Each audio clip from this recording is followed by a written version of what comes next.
I've always done things outside of work for the community. I was in the Marine Cadets, and I always had this belief at that time that you get back out what you give in. I think that's something in my DNA. I have a belief in giving back to people. It's something that I enjoyed doing. I always search and look for opportunities to do that.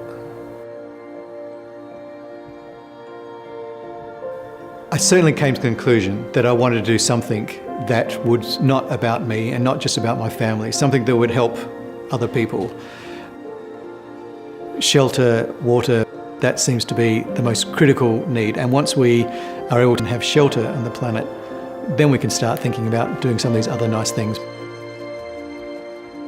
There's nothing, I think, more important that we can do than the things that Disaster Aid does.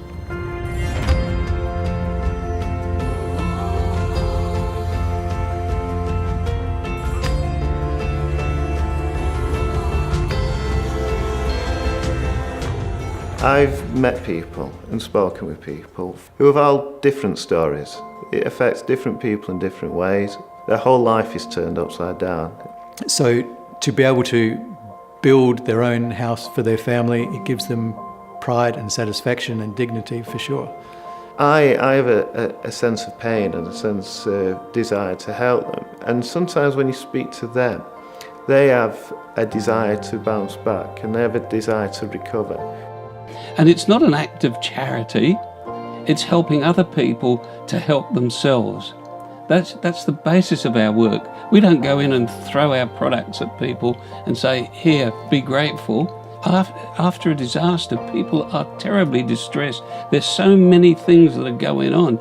Yes, they've had their house blown away, but they've also probably had their living blown away. They've lost family, they're in distress. There are so many things that need to happen immediately after a disaster.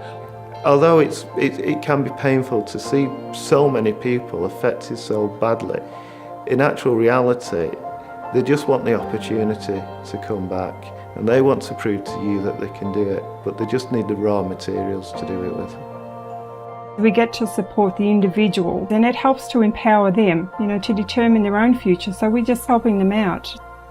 So it gives them the power to help themselves.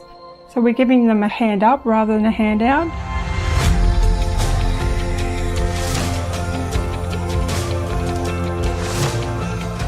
They are rebuilding their lives. They are taking ownership. They're not taking a handout. When these trucks roll into a village full of aid, everybody is there to receive it. Every single person comes out. When you leave it with them, they can be quite tearful and it can be quite emotional.